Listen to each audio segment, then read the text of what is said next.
What's going on, guys? Welcome back to the channel. So it's easy to forget. With so many great releases coming out, always something new to try, it's easy to forget some seriously good fragrances that deserve some respect from you and from me. So I've got 6 fragrances in particular that I think all of us need to collectively put some respect on these names. These are great fragrances. We got a little bit of niche, we got some designer. All 6, in my opinion, straight fire. Let's talk about it. Stay tuned.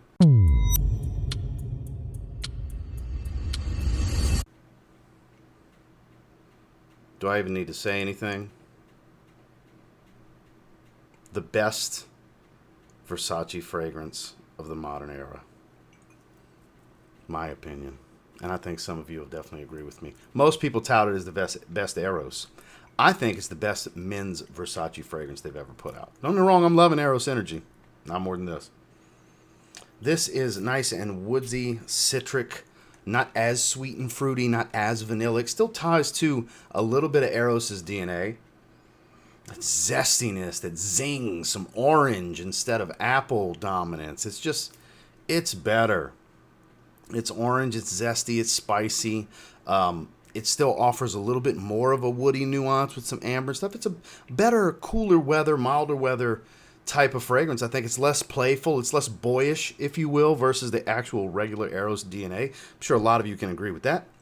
I love Eros too, not knocking it, but comparing the two, this is, it's just better. It's a great performer. It's a great everyday signature scent if you really want it to be. It works in the office, it works in the evenings. It just works. Put some respect on this fragrance. It's Versace Eros Flame. In case you forgot, Fahrenheit Le Parfum is the king of the Fahrenheit profile. Again, in my opinion, that's for sure. Because you ramp things up with booze here. Licorice, I believe a little bit of star anise gives it that spice. You have that violet leaf that still ties a little bit of that petroleum smell. It's not as leathery as the original, but it still smells like a refined, richer, boozier take on the original. I do believe this is the ultimate version of the fragrance. Admittedly, I haven't tried every Fahrenheit they've ever put out. But of the ones I've tried, it's clearly the best. To me, anyways, clear-cut winner. No ifs, ands, or buts about it. May Carlos rest in peace. Brooklyn flavor, tongue twister. Brooklyn fragrance lover. I'm sorry, Carlos. Forgive me. I saw his review years ago before I got my bottle, and I remember him saying it's almost the perfect designer fragrance. That's always stuck with me about this because it's hard to not agree.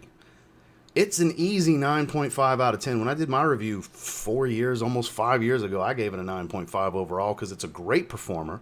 It's long-lasting. It's got intoxicating, captivating, charismatic, pull-you-in, lingering sillage. And it's not overwhelmingly strong. It's a less is more fragrance, so the projection's just right if you're easy on the sprays. Or you can be that obnoxious guy and spray a lot. That's up to you. But it will pull people in. It's familiar, yet super refined. A timeless profile done to perfection. Definitely put some respect on the name. It's Fahrenheit Le Parfum. Now, this is one you don't see anybody talk about. Still to this day, my favorite ginger fragrance. It's Serge Lutens, 5 o'clock au Gingembre. This has a cacao pod note that comes across a little leathery, even kind of smoky on my skin. Warm, rich, spicy, cozy. A little earthy, but very cozy. Cozy is a great word to describe this profile. Not a loud fragrance, not a crazy long-lasting fragrance. It's about 7 or 8 hours. Pretty good longevity on my skin, but it is a little bit more of a personal type of intimate type of projection. It's not a loud fragrance. It lingers. It's got a decent sillage to it. It just doesn't really push off the skin real heavy. I think anyone that wants to dip your toe into the house, this and Chergy would be the two, I think, obvious first tries. Ombre Sultan would be another one. As well as if you're into ginger fragrances, that makes this a must try in my opinion. Because again, I love a good ginger note in fragrance, and of all the ginger dominant fragrances I own, this has been my favorite for years. It's never been toppled because it's just beautiful. It's cozy, as I said before. And that's Serge Lutens, 5 o'clock au Gingembre. I don't know if we forgot that probably the best mass marketed leather fragrance ever to this day, still good old ombre leather. It doesn't get the love it once did. Why? I don't know. Still see it get mentioned from time to time, but I don't really see the respect thrown around like I think it deserves anyway. I've never smelled the private blend version. I don't think I need to. The signature line one's that good. Sweet, floral, rough and tumble leather, slight spice. It's beautiful. It's kind of the perfect leather fragrance. It is the measuring stick. It set the bar that all designer leather fragrances try to follow, but can't quite measure up to, because there's a lot of niche fragrances that smell like ombre leather, but as far as the designer fragrances and cheaper fragrances that smell like ombre leather, they just don't seem to quite cut it ever, do they? It still always comes back to, just get ombre leather. There's a reason for that. We need to put some more respect on the name, because it used to get loads of it. Seems like that's kind of teetered. So I'm here to say put some more respect back on the name that is Tom Ford's ombre leather. Now, it's almost yearly that we get a new flanker. Again, recency bias. It's a real thing, especially in the fragrance world. And everybody was screaming this is the best one for a long time. And some still are, but not as many, I find. But Strong With You Absolutely is absolutely still a phenomenal fragrance. It encapsulates everything the DNA has brought to us for the most part, aside from that synthetic oud and the oud flanker. But you get a little bit of a leathery facet. It's spicy, it's sweet, it's got the roasted chestnut, it's got all those good things. It's ambery, it's cinnamon. But the thing it's got that the others don't have is that rum accord.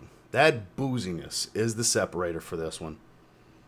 And that's what makes it still, arguably, the consensus best of the bunch. I do lean a little bit to the leather flanker as my personal favorite, but this is a strong, close number 2 for me. Before I finally got around to getting a full bottle of leather, I was praising this as my favorite. That was after my decant of leather had ran out. The leather flanker is the original plus leather, basically. I don't know, something about that one, but we need to put some more respect back on this. Again, this is another one that recency bias kind of took away some of the love it was getting, because it was getting a lot of love for a solid 2 years, and then it just kind of faded. It didn't all of a sudden not become a good fragrance anymore, guys. Put some more love on this one. Get your nose on it if you haven't. For a lot of reasons, there's a strong argument that it's the best one they've ever put out in the line. Emporio Armani, Strong With You, absolutely. Last but not least, I seldom wear it. And I go back and forth between Epic Man and this one is my favorite from Amouage. I just deem it so special that shame on me, I hardly wear it because I only want to wear it in certain occasions. But Reflection Man, it's still one of the greatest white floral men's fragrances of all time. Jasmine, Eros, it's got some herbal facets, some woody facets to it. It's a little green. It's powdery, it's classy and elegant, but still has a casual, not so serious side to the profile. Magnificence. We sprayed one of the fragrances already. I guess we're spraying this one as well, because it's too good to not smell in the moment. Now, you'll hear some people on the internet or in some of the forums, they'll relate it to Le Male. Okay, I'll submit a little bit. Would I say it smells just like Le Male? Hell no. I think that's a stretch, but there are some similarity. That's minty, that's more about vanilla, whereas this is so much more about white florals, soapy, neroli, orris. I think there's even a little bit of jasmine, as I mentioned earlier. The petitgrain is a big deciding factor here for me. It's a nice green facet. They both have woody facets to them, but this isn't as aromatic. This isn't minty. Like there's differences. And even if you would say, let's throw 50% similarity out there, this is a deeper, more complex fragrance without being something all that complicated when you compare it to Le Male. Yeah, if you want niche Le Male, get Parfum's Le Male Darley. If you want something that's better than both of them, get Reflection Man. Now, Reflection 45, the elephant in the room, is a more woody, heavier version. That's phenomenal, too. There is some redundancy of having both, don't get me wrong. And that's kind of what's kept me away from getting the 45 flanker. But this is timeless. This is all-world men's masculine floral. Yes, floral dominant, but still loads of exuding masculinity. This is just phenomenal stuff. For a business professional, this is a secret weapon. I'm telling you. Throw some respect back this way because it deserves it. Amouage Reflection Man. Well, that's the quick 6. Could I have done more than 6? Yeah, probably could have done 10 easily. But I was looking around the collection, I had the idea, and I was like, what 6? 5 or 6? I was going to do 5. And then Serge Lutens 5 o'clock with Gingembre caught my eye and said, oh, it's been a while. That deserves some respect. So here I am to pay it its respects. And I would strongly advise getting samples, trying these in any way that you can. They are totally worth it.